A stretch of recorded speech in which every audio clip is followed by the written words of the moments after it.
Today was pretty manic, it was quite busy. We've got 3 weeks to go to the deadline for SQA work. So we had hires working, we had National 5 pupils working, and they're all getting their final design pieces made. So there's lots of gluing things, making stuff, experimenting, problem solving. They're doing hats, neck pieces, they're experimenting with various materials, and they've had a very strong theme throughout their work, so they're trying to make sure their original theme links with the designs they're making. Some pupils were finishing off paintings, and it's just that manic, crazy end of term time when everyone's trying to get everything done. We're trying to present it in the best light and getting things finalised and things, so pretty busy.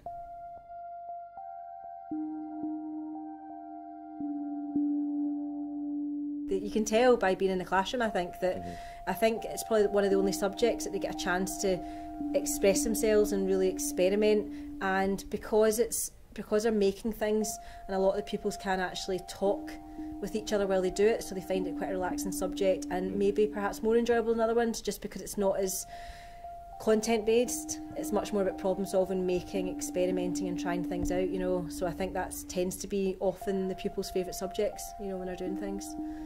Do you think it encourages them a lot more to have all this stuff at their fingertips, like all the? Yeah, I think they enjoy, like they love spray paint. So if they've made a design, they're spraying it, adding colours to it. Yeah, just going into my cupboard and just trying to see what's in there and what they could make things out of. And they also start looking at different things differently and objects differently as well. Like one girl recently came in with those, you know, those bags you get, the netting bags you get oranges in, or the red bags you get onions in, and she was like, oh, this really relates to my fishing theme, and I could use this to make part of my neck piece. I could tie these together. And you know, they're starting to even look at materials and objects out with the classroom differently as well. Lots of things obviously, but I think ultimately being creative and having the opportunity to be creative. I think there's an awful lot of subjects and jobs out there that are very content based, that are very, you need to know these things and regurgitate that information. Art's not about that. Art's about expressing yourself, it's about experimenting with things, it's about trying new things out.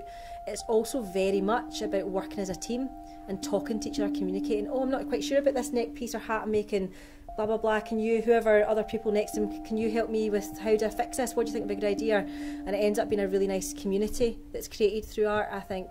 And I think employers are looking for creative people, even like within office jobs, even within various other kind of jobs that you wouldn't actually think it was associated with, but thinking out of the box and being able to like think creatively about things is very valuable to employers, you know. And it's yeah, really important, definitely.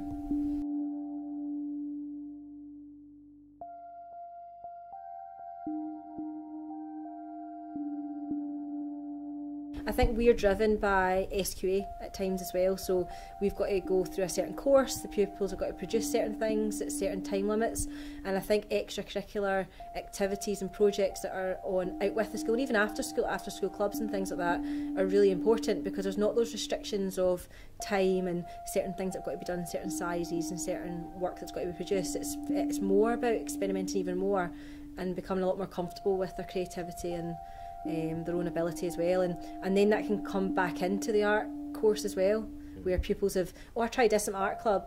You know, quite a few pupils go to Delta Studios that I teach, and they'll say, oh yeah, I'll say to them, oh, you're getting really looser with your paint quality, you're doing really well, and they'll be like, yeah, I'll go to Delta, I'll go to an art club, and I really feel like I try lots of different things out that maybe we don't have time to introduce to all the pupils, you know.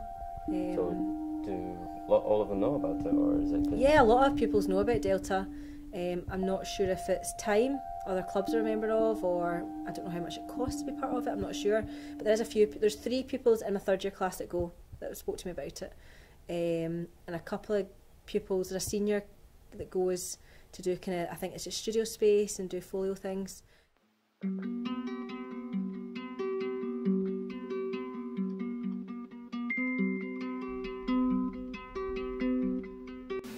I'm Craig McKechnie.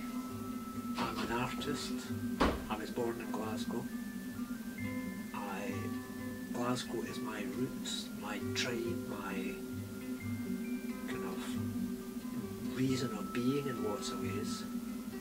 And I live in Larburn now, and I started up this place called Delta Studios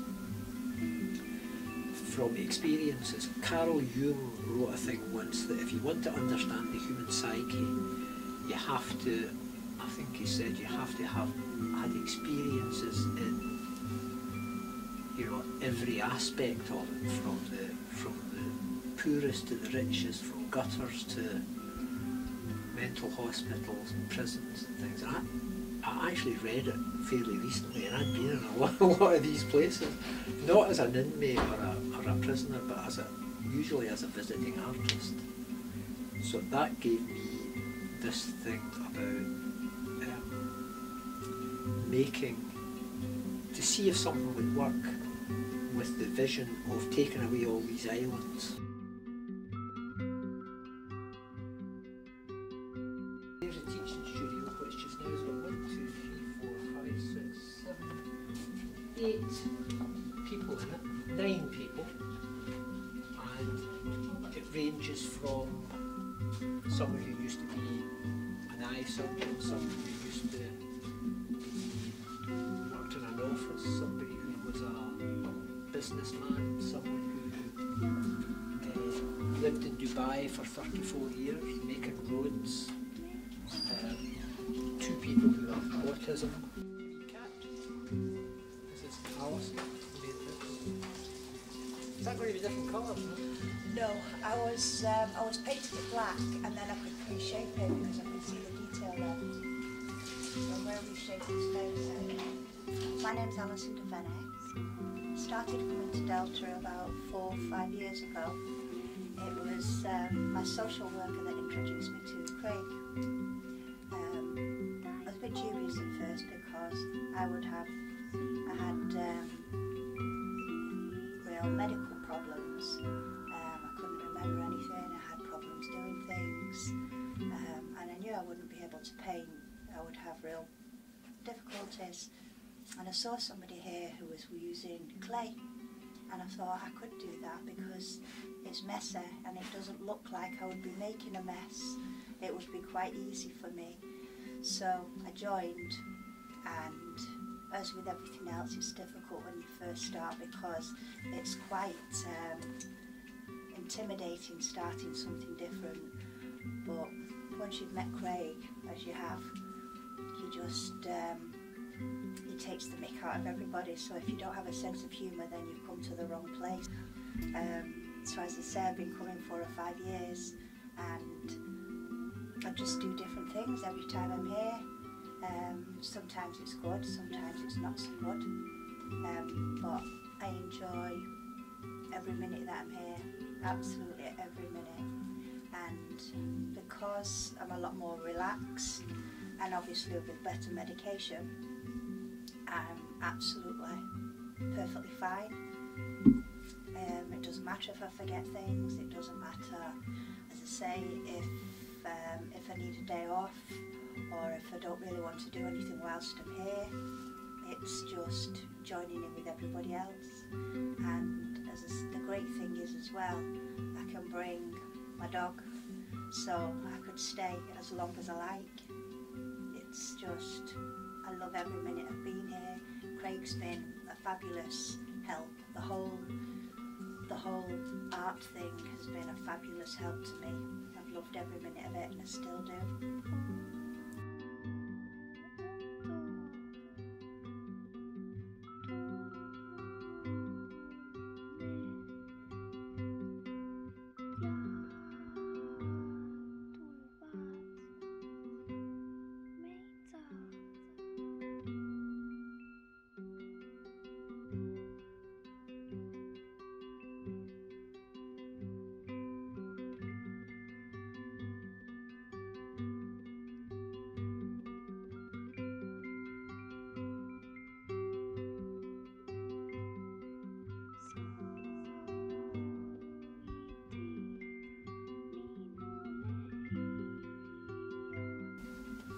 Someone who is right over on the other side of the room, who's sitting in front of the computer, who has a thing called multiple sclerosis, and he can move his hands above his head when he came here, and now he's controlling that computer with a silver dot on his glasses.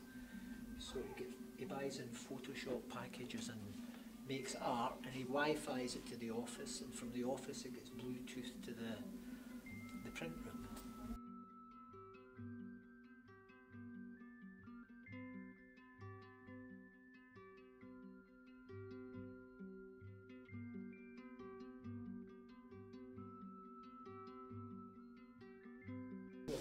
Another 3 studios out there. One of them is mine over there, but nobody's allowed in that. And the other one is a man who is a professional photographer, but who also worked for Strathclyde Police as a forensic photographer. So you don't really want to get into a long conversation with him. We've got up the stairs.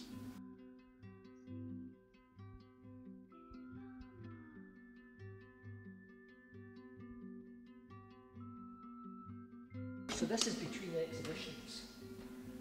There's a workshop in here, that's the remains of the last exhibition. And in here is the process we're going through with younger people from the whole of Forth Valley who are making work towards an exhibition that's called Fractured. And it's about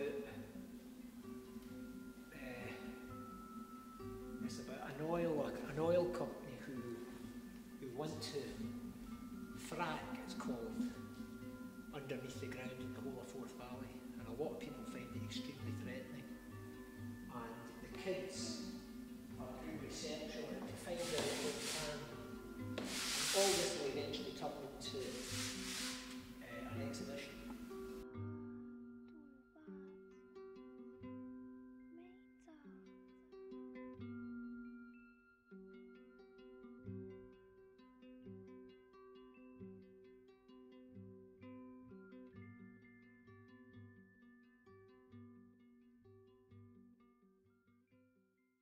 I've never thought of any of the things as achievements to do with Delta Studios.